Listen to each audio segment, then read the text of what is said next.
خدا وکیل صبح دوش گرفتم، لباس خوب پوشیدم، اتکلن زدم که بیام برم برای دعوا. هی میگم بیا برو تو وکالت. وکه چه حالتی. آقا این دفتر وکالته؟ نه، با زنا دور هم نشستیم غیبت کنیم. آقای وکیلی همه از من پول میگیری، پس پرونده من چی شد؟ تو من تیوا نمیخوای؟ دارم یه نمایشگاه تیوای کنار دفترم میزنم. نه یه خبری برات دارم، از خوشحالی به سقف بچسب. یه مشت لقمه بده. ماشاءالله معذورته. ها حکم اومد. خدا خیر بده، نجاتم داده. همین نجاتم پیدا کردی. صبح میکشنت بالا. آقای وکیل پول ندارم، دستم به خشتکه. چیکار خشتکم داری؟ زن نیستی که میگم دستم به دامنت. آقا شما وکیلی؟ بله بفرما. آقا ما یه زمینی داریم. ای داری که داری.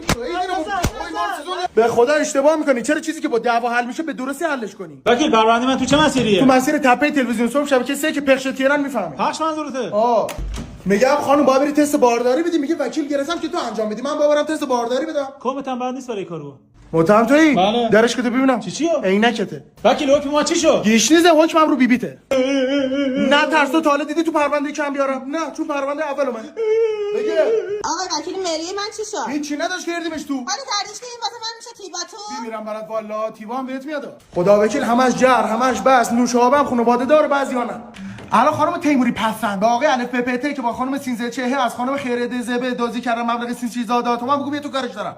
وسط جلسه دادگاه در اومدم میگم من وکیلم، میگه عروس رفته گل بچینه. اینا با تو بکنیش تو کجا؟ زندان. حالا که حکمم همسر هم پولت نمیدم. نمیدی تو خراب کردی همه چیزو خودت